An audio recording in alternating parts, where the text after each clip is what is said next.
SeneInfo International. SeneInfo International. abonné leen ci suñu chaîne YouTube ngir jot saa su ne ay xibaar yu wér te wóor aju ci réew mi ak ci bitim réew. ci yéenekaay yi ak Abdoulaye Bob dal leen ak jàmm yéenekaay yu bëri xëyandoo tey élection présidentielle yi ñuy waajal yéenekaay bi di Walf Quotidien ma ngoog processus électoral bi kenn mënatu ko càmbar c'est fini faw ñu dem élection yéenekaay bi ne conseil constitutionnel mujjee na sowe Sénégal mi ne woon ci jiixi jaaxa njiitu réew Macky Sall mujjee na dàpp datu élection yi ñaar fukki fan ak ñeenti ci weeru mars 2024 ca la ñu amal tànneefu njiitu réew gouvernement bi jël na dogal tas ko bokk na ci maître Sidiki Kaba moo fa wutu Amadou Ba mi doonatul premier ministre loi d'amnistie ba mujjee na jàll démb ci assemblée nationale Pastef ne déet wote wuñ ko Walf Quotidien noonu la xëye tey ci xëtam bu njëkk Sud Quotidien di ñu dégtal élection présidentielle yooyu le conseil constitutionnel moom mujjee na faxas bépp dogal gu tukke woon ci dialogue national ba woon jàpp ne élection présidentielle yi fanweeri fan ak benn ci weeru mars lañ ko war a amal juróom-ñaari sages yooyu le mujjee nañu sax tënku ci dogalu njiitu réew Macky Sall mi xam le ne ñaar fukki fan ak ñeent ci weeru mars ci la candidat yi fas yéene dagaan baatu askan wi maanaam am nañu ñaar fukki fan ak benn yoo xamante ne dañu jege askanu Sénégal yéen kaabir yor gi xëy duñu dégtal ne élection yooyu la ca tukkee ca Diamniadio te dundoon yaakaar ca ña fa doon dialogue daanaka conseil constitutionnel mujjee na ko du mooyu yéen cabinet doon lu dis gànne ci ndoddu njiitu réew mi Macky Sall élection yaa ngoog waaye nag ñaari data taxaw ci jamono ji bu 24 mars doon tànneefu njiitu réew Macky Sall fanweeri fan ak benn ci weeru mars doon tànneefu conseil constitutionnel ana bañ lañ cay jël yéen cabinet yor gi moom la bëgg a xam di ñu xam rek Amadou Ba jot nañ ko daanaka jëlee ca gouvernement bi doonatul premier ministre Karim Wade moom mënatul bokk ci élection tànneefu njiitu réew spoliés yi ñoom daanaka kenn mënatu leen ca boole mu ngi ci yéen cabinet yor gi l'évidence li ñu dégtal njeextalu nguurug Macky Sall ne na mu jeexee doy na waar lool république gàngoog daanaka gësëm nañ ko ci jamono ji conseil constitutionnel gantal dogalub dialogue national bi fi woon ba tax na njiitu réew Macky Sall xam le ne élection présidentielle yi nañ ko amal ñaar fukki fan ak ñeent ci weeru mars gi ñu ne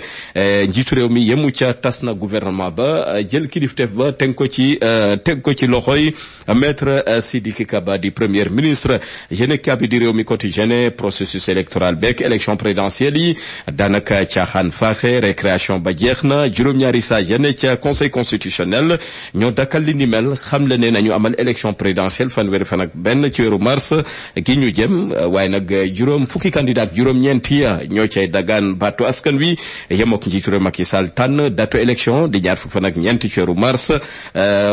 jot naa sax faxas gouvernement gi fi newoon yéen a bi di l'info ne njiitu réew mi Macky Sall mujjee na deltu ginnaaw gannaaw pression gatukee ci juróom-ñaari saa yene ca conseil constitutionnel jëm ci datu élection yeeg njeextalu mandam njiitu réew Macky Sall nguuram day jeex ñaari fan ci weeru avril yéen a bi di le quotidien dañu dégtal ne élection yooyu le ak juróom-ñaari sages nañu bloqué njiitu réew mi Macky Sall bokk na ci jëfewuñu benn yoon dogal yetukee ca dialogue national ba njiitu réew Macky Sall mujjee xamle ne élection yi le nañ ko amal ñaar fukki fan ak ñeenti ci weeru mars maître Sidiki Kaba moo wutu Amadou Ba ca primature yéen a bi di las ne dogal gàngoog élection présidentielle yi ku yaboo séntu ko ñaar fukki fan ak ñeent ci weeru mars wala boog fanweeri fan ak benn ci weeru mars doon dogal yi nga xamante moo tukkee ci njiitu réew Macky Sall ak conseil constitutionnel Le Soleil mu ngi ñu koy dégtal àllarba joo xamante ne ay dogal yu bare tukkee na ca dogal ba ca jiitu bokk na ci datu élection yi conseil constitutionnel moom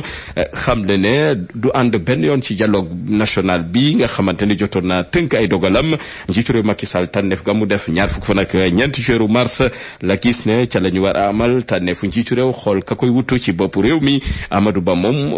am na ku ko wutu ca primature maître Sidiki Kaba lay wuyoo projet de loi d'amnistie ba mujjee na jàll ca assemblée nationale yéen a bi di le mandat ne waxtaane nañ ko ca conseil constitutionnel mbirum datu élection yi bokk na ci élection présidentielle yooyu le daanaka sës na ci jamono ji fanweeri fan ak benn ci weeru mars lañ ko jàpp élection yooyu le ak njiitu réew Macky Sall mi fixé datam ñaar fukki fan ak ñeent ci weeru mars la gis ne ca la ñu war a amal tànneefu njiitu réew yéen a bi di 24 heures ne conseil constitutionnel wax na ay dëggam ci jiixi jaxa gi Sénégal di dund ba léegi ci datum élection opposition yéen cabinet ci jamono joo xamante ne assemblée nationale projet de loi d'amnistie ba mu yéen a jàll lu ëpp juróom-ñeent fukki député ñoo ko daganal Ayib Daffé jàpp ne ñi nga xamante ne mooy député opposition bi waa PASTEF jotuñu ànd ci googule projet de loi. Mohamed Sagna di Guy Marius Sagna jàpp ne bile projet de loi goo xamante ne jot nañ ko wote démb njiitu réew Macky Sall lam ca jublu mooy